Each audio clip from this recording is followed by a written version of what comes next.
प्रिय भाई बहनों, आज की रोटी की घर सदस्य व्यक्तियों के लिए यीशु ख्रिस्तांची मधुर नावाचे सप्रेम नमस्कार. आज की दिनांक 14 मे 2025 बुधवार. आम्ही मध्यस्थिती केली. आम्ही परमेश्वराला अर्जीव केली तेव्हा त्याने आमचा आवाज ऐकला आणि देवदूत पाठवून आम्हाला मिस्रमधून बाहेर आणल. संख्या 20 अध्याय 16 वचन.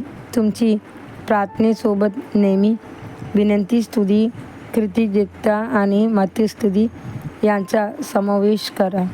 मध्यस्थिती प्रार्थना ही अत्यंत सामर्थ्यशाली असते. ती सामान्य प्रार्थनेपेक्षा खोल आणि प्रभावी असते. मध्यस्थिती या शब्दाची अर्थ आहे दोन गोष्टींची मधोमध उभं राहून कुणाच्या पतीने हस्तक्षेप करणं.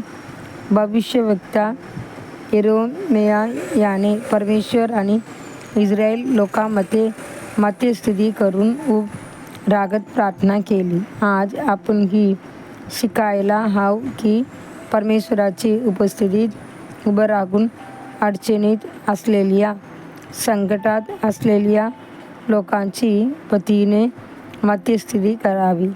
परमेश्वराने एकदा सांगितले, मी त्यांची मध्ये एक मनुष्य शोधत होतो जो भिंत घालेल व माझ्यासमोर त्या देशाची पतीने उभा राहील की मी त्यांची नाश करू नये, पण मला कोणीही सापडला नाही. एजेकिएल 22 अध्याय 30 वचन. मध्यस्थिती प्रार्थनेला नेहमी उत्तर मिळते.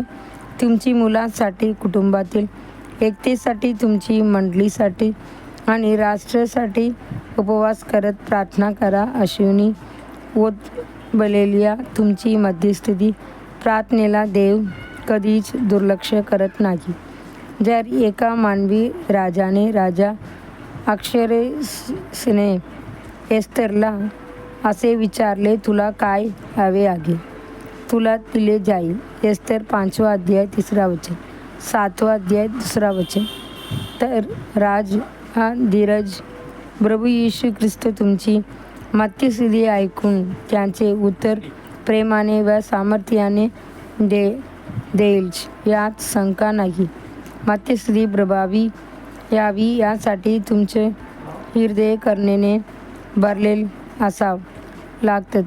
येशूने अनेक अद्भुत कार्ये केली कारण त्यांचे हृदय करुणेने भरलेले होते. त्याने कोमलतेने बोलले आणि योहान 17 मध्ये त्याने सर्वात महान मध्यस्थिती प्रार्थना केली. जेव्हा ख्रिस्ताची करुणा तुमची अंतःकरणात भरते तेव्हा तुम्ही एक प्रभावी मध्यस्थिती युद्ध बनता.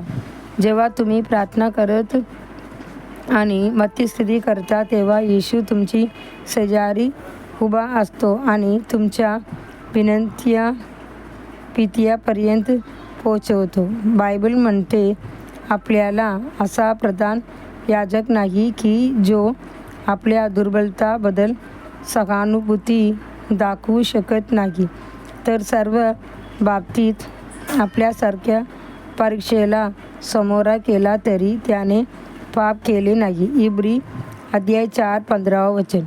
जे लोक मध्यस्थितीच्या सेवेत असतात त्यांनी कधीही दखू नये. अंकट प्रार्थना करा. 1 थेसलोनिके 5 अध्याय 17 वचन. उत्तर उशिरा मिळाला तरी हार मानू नका. प्रभू ठराविक वेळेस उत्तर देईलच. देवाचे प्रिय संतानो, जो येशू करुणेने परिपूर्ण आहे तो आजही आणि सदैव जीवित आहे. तो स्वतः एक महान मध्यस्थ आहे. तो तुमच्या मदतीला येणार नाही का? आत्मचिंतनासाठी वचन. तेव्हा सामुएल म्हणाला, संपूर्ण इस्रायल मिस्पामध्ये एकत्र जमा होवो. मी तुमच्यासाठी परमेश्वराकडे प्रार्थना करीन. 1 सामुएल 7 अध्याय 5 वचन. आजचे बायबल वाचन सकाळी 2 राजे 19 अध्याय से 21 अध्याय. संध्याकाळी योहान अध्याय 4 1 से 30 वचन. धन्यवाद. 30 वचन.